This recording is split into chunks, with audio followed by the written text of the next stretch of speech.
Oi, gente, tudo bem? Vamos lá para o nosso capítulo 14. É um tema que eu gosto bastante.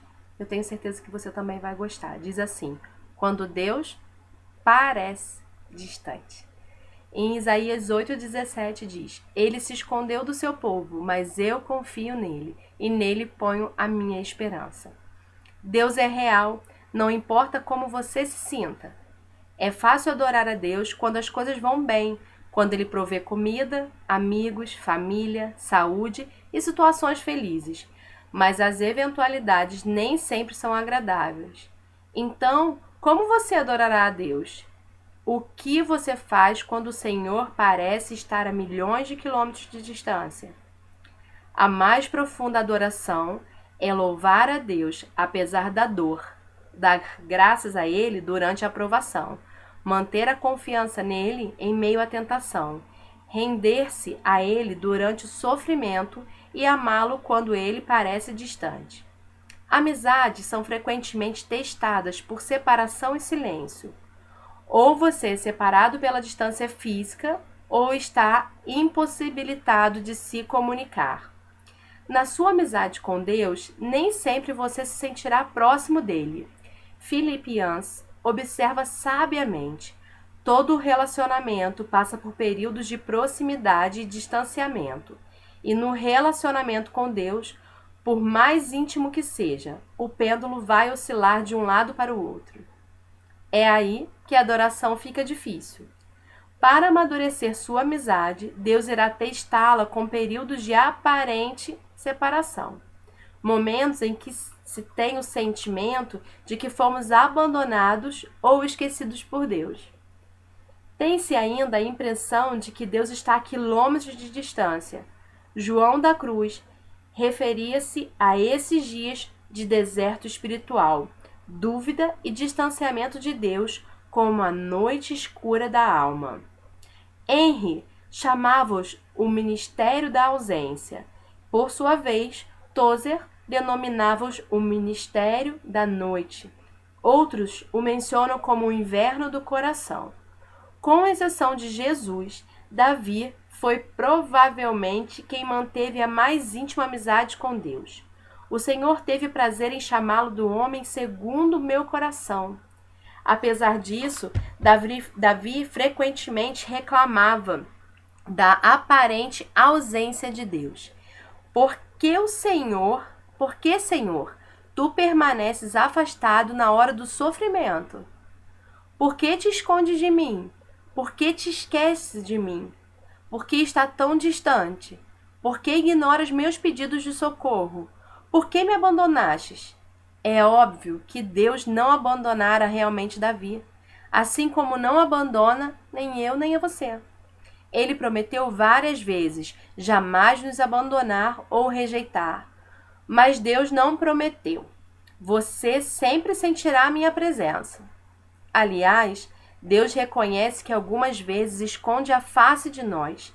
Há momentos em que ele parece ter desaparecido de nossa vida em pleno combate.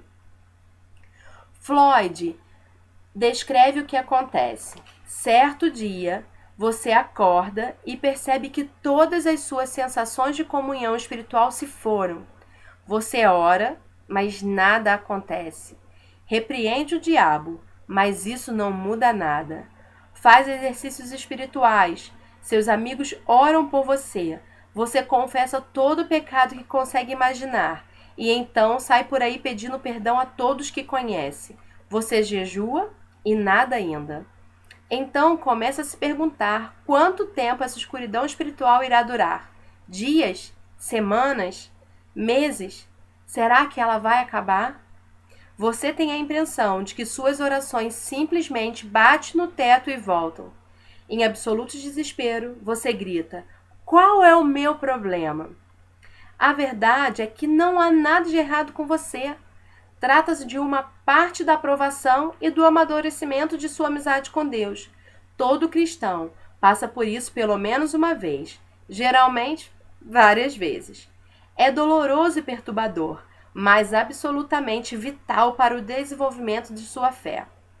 Ter consciência disso deu esperança a Jó, no momento em que não podia sentir a presença de Deus em sua vida. E Jó declarou: Vou para o Oriente, mas lá ele não está. Vou para o Ocidente e não consigo encontrá-lo. Não o vejo no norte, pois se esconde.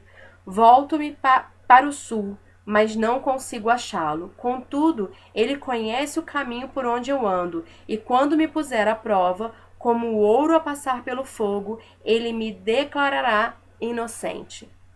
Quando Deus parece distante, você pode pensar que ele está zangado ou está punindo por algum pecado. De fato, o pecado realmente prejudica nossa amizade com Deus. Entristecemos o Espírito Santo, sufocamos nosso relacionamento com ele quando desobedecemos a Deus. Entramos em conflito com alguém, excedemos no número de atividades, criamos vínculos de amizade com o mundo e assim por diante.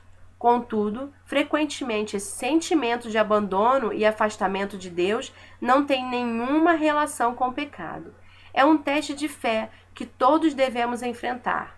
Será que você continuará a amar, obedecer e adorar a Deus e a confiar nele mesmo quando não sente sua presença e nem há evidência visível da ação divina em sua vida? Nos dias de hoje, o erro mais comum que os cristãos cometem ao adorar é buscar uma experiência ao invés de buscar a Deus. Eles buscam sensações e, se elas ocorrem, conclui que foram bem-sucedidos na adoração. Errado! Na realidade, Deus em geral afasta nossas sensações para não dependermos delas. Buscar uma sensação, mesmo a sensação de proximidade com Cristo, não é adoração. Quando você é novo convertido, Deus lhe proporciona muitas emoções comprobatórias e frequentemente responde às orações mais imaturas e egoístas. Tudo para que você saiba que ele existe, mas à medida que você cresce na fé, ele irá emancipá-lo dessas emoções.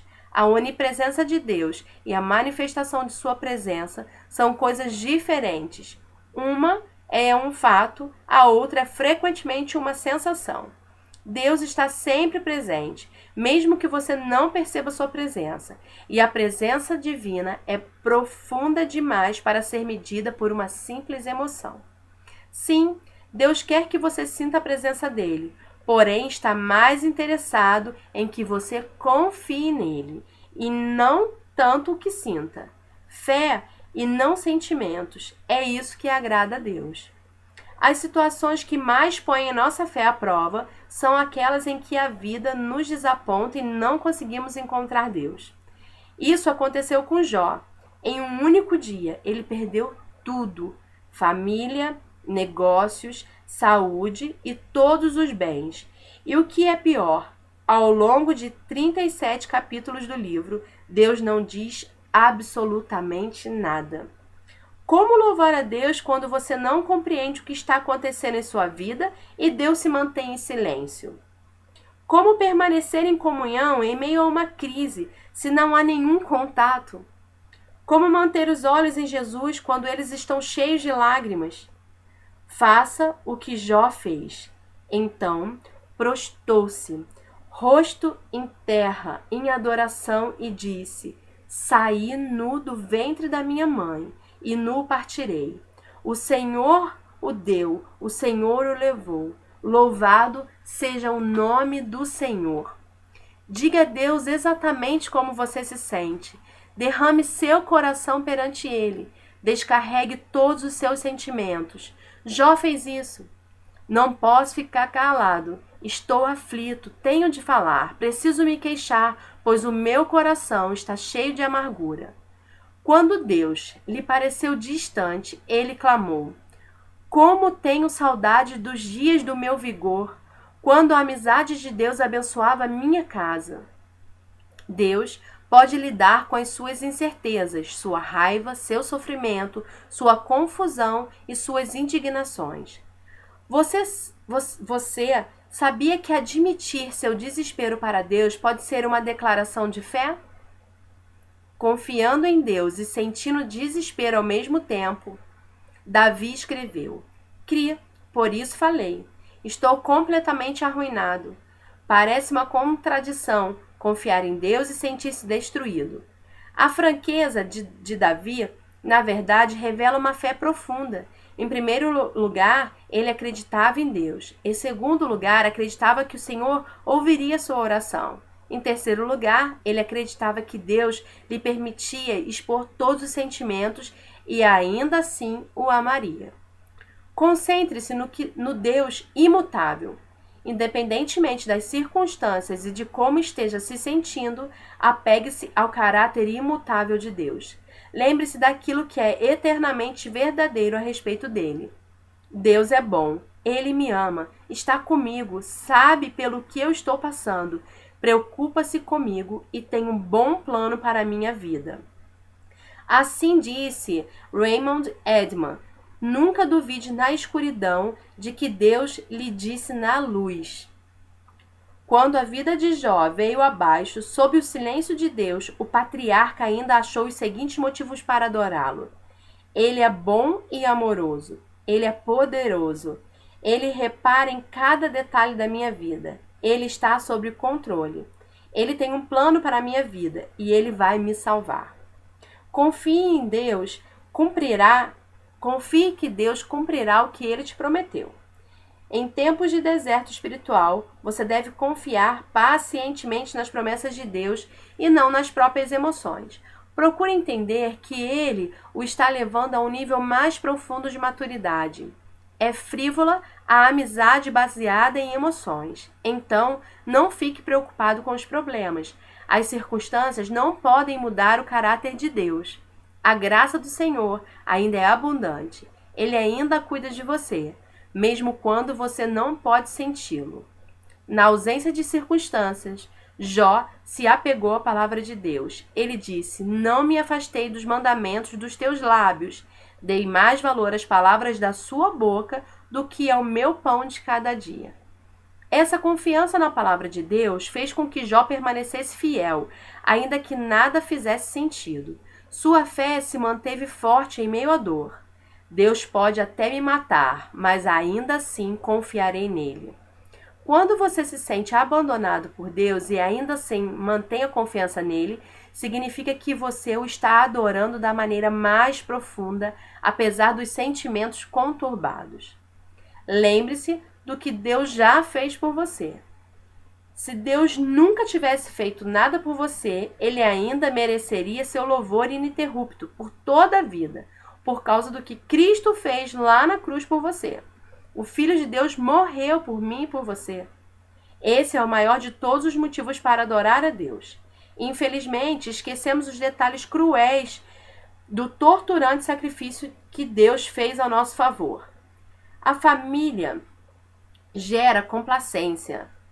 Mesmo antes da crucificação, o Filho de Deus foi desnudado, espancado até ficar quase irreconhecível, açoitado, ridicularizado, escarnecido, coroado com espinhos e cuspido de forma humilhante, ultrajado e ridicularizado por homens cruéis. Ele foi tratado pior do que um animal.